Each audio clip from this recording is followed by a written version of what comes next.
The Republican Party that you and I knew does not exist. There's only Trump and Trumpism. I think that Trump and Trumpism is the greatest threat this country's faced since the fall of communism.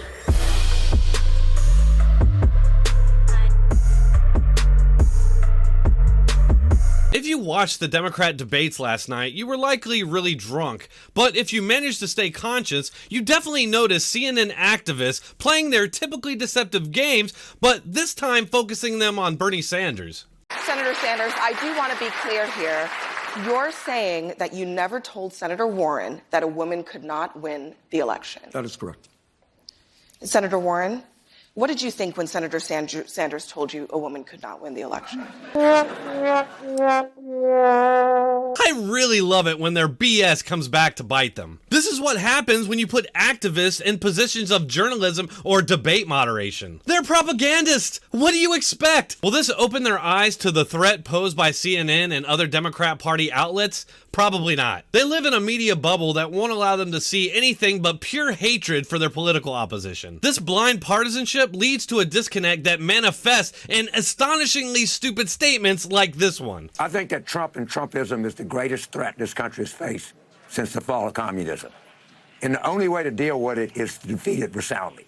And Trumpism doesn't have to just be defeated at the polls. It's got to be decimated. First of all, what the hell is Trumpism? It doesn't seem to have a clear definition. It's just a word that the media made up to demonize Trump and his supporters. I found one semi-coherent definition on dictionary.com that stated, Trumpism refers to the non-traditional political philosophy and approach espoused by U.S. President Donald Trump and his supporters. Non-traditional political philosophy. How vague. How are his policies non-traditional? Much of what he said and done would have been supported by Democrats and Republicans back in the 90s. For that matter, his immigration policy, for example, isn't all that different from Barack Obama's. The only difference there is how the media chose to report on those policies. We all agree on the need to better secure the border and to punish employers who choose to hire illegal immigrants. We are a generous and welcoming people here in the United States, but those who enter the country illegally and those who employ them disrespect the rule of law, and they are showing disregard for those who are following the law.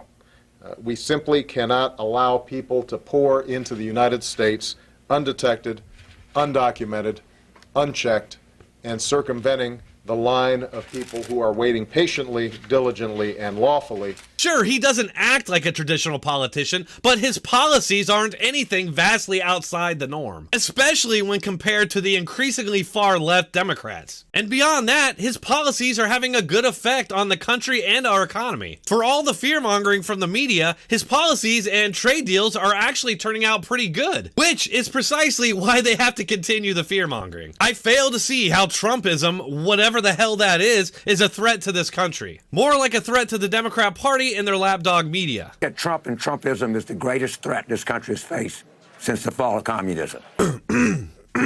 God, had the sudden urge to clear my throat. So the Crypt Keeper here agrees that communism is a threat, or was a threat. Guess what? It's alive and growing in the Democrat Party right now. You're not going to see Trump supporters or Republicans promoting or supporting communism. That is a strictly left-wing Democrat Party thing. These people are communists. And that's a real problem. And Democrats are going to have to contend with this. And this is not going to be the last sitting Democrat who is going to get ousted by some socialist who wants free stuff for everybody that comes out of nowhere. For example, the media won't report on it, but Project Veritas just caught a top Bernie Sanders campaign official declaring himself to be a communist, along with many others in the campaign, and who want to throw all of us into actual gulags if they get power. Not only that, but he also threatened violence against cities and police if Bernie Sanders isn't nominated. Can you even imagine if somebody got a Trump campaign official saying anything like this on video? And what about young Democrats? Do they support the U.S. and capitalism, or do they hate this country and support socialism or communism? According to Axios, 50% of millennials and 51% of Gen Zers have a somewhat or very unfavorable view of capitalism. 70% of them say they would vote vote for a socialist. And as we all know, socialism is just a stepping stone to communism. Forgive my pessimism, but I have a feeling if you pose the same question but just put communism in there, you probably get similar numbers. Clearly, this is a problem in the Democrat Party, but for some reason this guy sees the lowest unemployment we've ever had in this country, better trade deals for the US, and a roaring economy as the biggest threat. And it will be the end of Trumpism. And Trumpism doesn't have to just be defeated at the polls. It's got to be decimated. It's got to look like a beaten arm. It's got to look like Clemson looked last night. Beat and ready to quit. And Michael Bennet is the best choice among any Democrat to accomplish that. It's also worth pointing out that James Carville, a supposed Democrat strategist, is a complete buffoon who's known for accurate predictions like this one. On the other side, I honestly believe this. I think there's some chance that Trump is not going to be the nominee. I think what we're seeing here is a real unraveling. Wrong. So let me get this straight. Democrats have to save the United States from something. They're not really clear about what that is. And the election is only legitimate if Democrats win. Just listen to the over-the-top hyperbolic rhetoric that he's using. You would think he was talking about World War II and Nazis. He actually says that his political opposition, the Republican Party, needs to be eradicated. This from a guy who's in a party where socialism and communism are now mainstream ideologies. Hey, thanks for watching, everybody. Please hit that like button, share, and subscribe. If you'd like to support this channel, please consider subscribing to me on Patreon, Subscribestar, or just sending a donation on PayPal. With the current news cycle and with YouTube demonetizing everything that I upload, I need that support to continue paying for software, upgrading my equipment, and just generally keeping this channel alive. Any way that you decide to support this channel, I deeply appreciate it. Thanks for watching. Keep coming back.